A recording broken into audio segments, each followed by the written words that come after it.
Hello friends, સ્વાગત છે તમારું મારી ચેનલમાં। આજે આપણે બનાવીશું સ્ટીમ દહીં વડા। જો તમને મારી રેસીપી પસંદ આવે તો મારી ચેનલને લાઇક, શેર, સબસ્ક્રાઈબ કરવાનું ના ભૂલતા। ચાલો જોઈ લઈએ રેસીપી।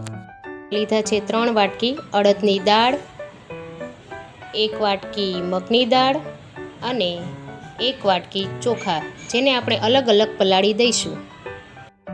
4 થી 5 કલાક પછી તમે જોઈ શકો છો કે કેટલા સરસ દાળ પલળી ગઈ છે।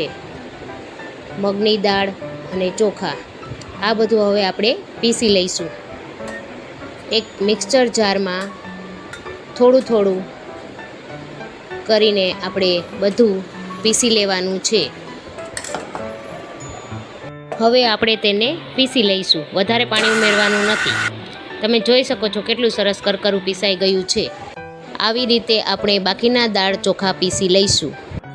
હવે તેમાં સ્વાદ મુજબ મીઠું ઉમેરીશું। ત્યારબાદ તેમાં તમે જે પ્રમાણે તીખું ખાતા હોય તે પ્રમાણે આદુ મરચાંની પેસ્ટ ઉમેરીશું।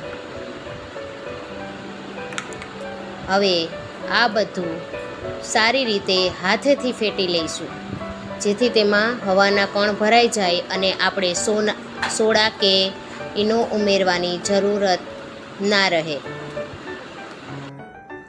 હવે એક બીજા બાઉલમાં થોડું બેટર લઈ પાછું ફેટીશું, જેથી વડા ખૂબ જ સરસ નરમ બનશે। આ નાની નાની ડીશમાં તેલ ગ્રીસ કરી લેવું।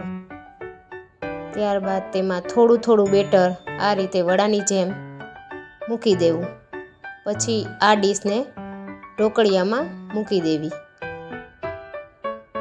ઉપરથી કોઈ પણ પ્રકારની ડીશ ઢાંકી દઈ 5 મિનિટ સુધી રહેવા દઈએ। ત્યારબાદ તમે જોઈ શકો છો કે આપણા વડા કેવા સરસ ફૂલી ગયા છે।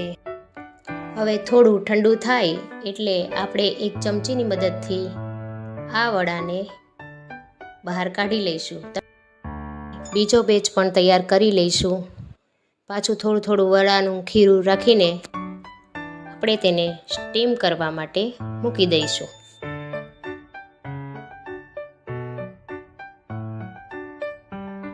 હવે એક તપેલીમાં 1 ચમચી જેટલી ખાંડ અને થોડું મીઠું નાખી તેમાં પાણી ઉમેરી દેવું।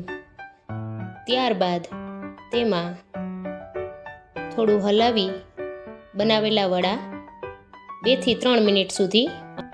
હવે એક બાઉલમાં જે દહીં છે તેને વિસ્કરની મદદથી સારી રીતે ફેટી લેવું, જેથી તે એકદમ સ્મૂથ બની જાય।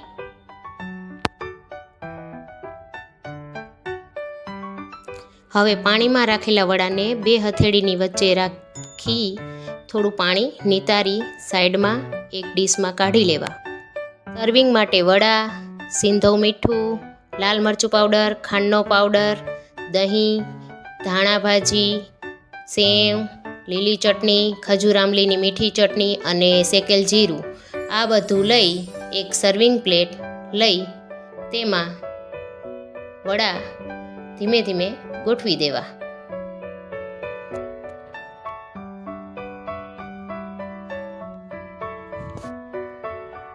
વડા રખાઈ જાય એટલે તેમાં ઉપરથી દહીં જે રીતે વડા કવર થઈ જાય તે રીતે, ત્યારબાદ ખાંડનો પાવડર, સંચર પાવડર, મીઠી ચટણી,